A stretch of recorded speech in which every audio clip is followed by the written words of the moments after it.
I just want to show you a couple of places. You're on a trip to the northeast side of Oklahoma City. We'll make a right.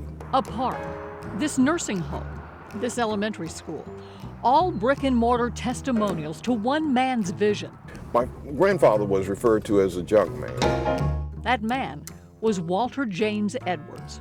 At 19, he started working at the junkyard. Walter saved enough money to start his own business, but lost everything in the Depression. My grandfather went broke in the Depression, and as a result, he had the resiliency and perseverance to be able to continue through. Edwards returned to the junkyard, married, and worked his way out of debt, earning enough to purchase the junkyard. Then came the war and the high commodity prices of iron and steel. Walter and his wife Frances were suddenly millionaires. Their skills, background, and interests complemented themselves so very well. They were a perfect match for creating the Edwards Addition, a neighborhood that now stretches from Northeast 10th Street to Northeast 23rd. He created the Addition to combat a critical housing shortage for African Americans in Oklahoma City. Walter knew the city council wouldn't approve plans for the addition submitted by a black man, so Walter asked a white man to take them in for him. Walter and Frances's wealth grew. The partnership between them was what prospered them in the business and development of this addition and many other enterprises that they were involved in. The Edwards were the first African Americans to secure a Federal Housing Administration loan to build their neighborhood. Their homes still stand. This receipt book, still in the family, shows payments from the 700 families who made this their home.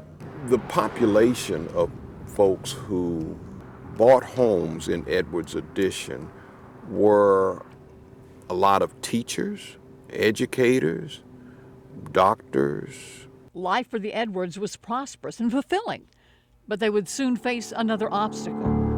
Frances became ill. My grandmother became sick, and she was hospitalized in the basement ward of a hospital in Oklahoma City. The doctor essentially told my grandfather that if my grandmother was going to get well, she needed to be in the care of a hospital that was going to give her first-rate care. The Edwards had the means to pay for first-rate care, but state laws prevented hospitals from properly treating persons of color.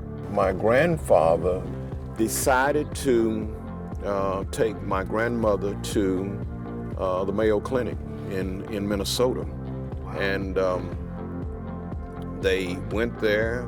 She was admitted, she was treated, she got well. But while she was hospitalized there, they decided and committed together that upon their return to Oklahoma City, that they would build a hospital for all people.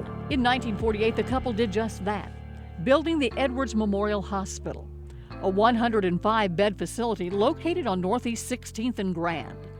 The couple spent more than $400,000 building the structure. The hospital was in existence from 1948 until around 1961 when it closed. But by that time, services began to be available at other hospitals and establishments. The Edwards' success gained national attention. Ebony magazine considered them to be one of the top 10 wealthiest blacks in America. This nation's powerful radio station, known as the Voice of America. Radio stations featured their rags to riches story. Mr. and Mrs. Edwards are definitely working for a betterment of their race.